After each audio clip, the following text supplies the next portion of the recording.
Sur les réseaux sociaux, les vidéos de gilets jaunes s'en prenant au radar se multiplient, comme ici près de Limoges. Depuis le début de la contestation, une grande partie de ces machines ont été mises hors service ou tout simplement saccagées. Dès le 17 novembre, là, on était dans la destruction pure et simple. Et c'est cette tendance qui s'est accentuée depuis et qui est très très violente. Sur un parc de radars fixe qui fait 2500 cabines, on est pratiquement à la moitié. Des radars vandalisés, un mouvement qui a commencé il y a déjà plusieurs mois avec le passage aux 80 km/h.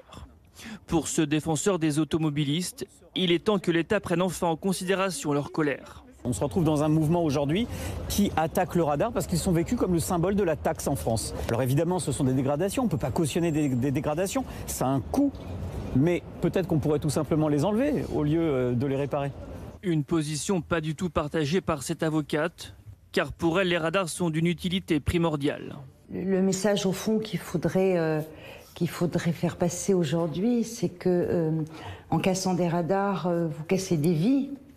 Mais comme en cassant des commerces, vous cassez des vies aussi. Pour les auteurs des destructions, les sanctions encourues sont lourdes, 5 ans de prison et 75 000 € d'amende.